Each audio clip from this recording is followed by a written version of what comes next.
Hi అండి, welcome to my channel Subhadra's kitchen and blogs. నేను సుభద్ర. ఈరోజు క్యాబేజీ ఫ్రై చూపిస్తున్నానండి. క్యాబేజీ ఫ్రై అనగానే మనకు నార్మల్గా చపాతీలోకి మాత్రమే తింటాము, రైస్లో తినడానికి అంతా ఇష్టపడం కదా అండి. ఇలాగా చేసుకుంటే రైస్లోకి కూడా చాలా టేస్టీగా ఉంటుంది. క్యాబేజీ ఇష్టం లేని వాళ్ళు కూడా చాలా ఇష్టంగా తింటారండి, అంత ఎమ్మీగా ఉంటుంది.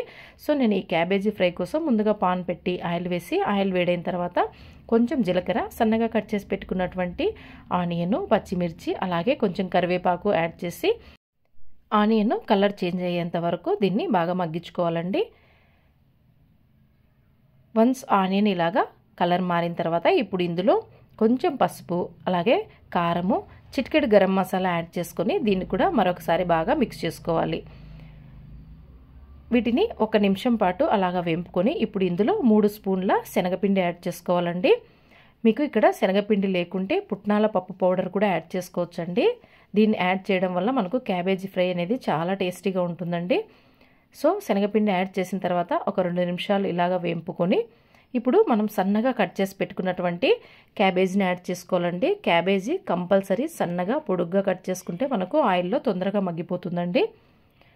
కొంచెం ఉప్పు కూడా యాడ్ చేసుకొని అడుగునటువంటి మసాలా అంతా కలిసేలాగా మంచిగా మిక్స్ చేసుకోవాలి. ఇక్కడ మనకు ఎటువంటి వాటర్ అవసరం ఉండదండి. ఇలాగా బాగా మిక్స్ చేసుకొని లిడ్ క్లోజ్ చేసుకుంటే మనకు ఆ వేడికే బాగా మెత్తబడిపోతుందండి క్యాబేజీ అనేది. ఇలాగా అంతా మిక్స్ చేసుకొని లిడ్ క్లోజ్ చేసుకొని 5 to 6 మినిట్స్ మగ్గించుకోవాలండి. మధ్య మధ్యలో ఇలాగా కలుపుతూ ఉండాలి. చూడండి, మధ్య మధ్యలో ఇలాగా కలుపుతూ ఉండాలి. క్యాబేజీ చాలా ఫాస్ట్గానే ఉడికిపోతుందండి, మనకి ఎక్కువ టైం తీసుకోదు. కొంచెం సన్నగా కట్ చేసుకోవాలి. అంతే అండి. ఇలాగా బాగా మెత్తబడిన తర్వాత మనము స్టవ్ ఆఫ్ చేసుకోవడమే అండి. మీకు ఇక్కడ కాల్స్తే కొంచెం చెక్ చేసుకోవచ్చు క్యాబేజీ ఉడికిందా లేదా అన్నట్లు. చూడండి, క్యాబేజీ అయితే నీట్గా ఉడికిపోయిందండి.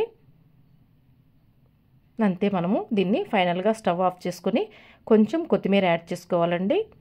ఇక్కడ కొత్తిమీర మీకు ఇష్టం లేకుంటే స్కిప్ చేసేసుకోవచ్చు అండి. కొత్తిమీర యాడ్ చేసి మరి అంతా కూడా మరొకసారి మిక్స్ చేసి స్టవ్ ఆఫ్ చేసుకుని దీన్ని డిష్ అవుట్ చేసుకోవడమే అండి. చాలా టేస్టీగా ఉంటుంది. చపాతీలోకి, రైస్లోకి, రెండిట్లోకి చాలా బాగుంటుందండి. సో ఖచ్చితంగా మీరు కూడా ఒకసారి ఈ క్యాబేజీ ఫ్రై ట్రై చేయండి. ఓకే అండి.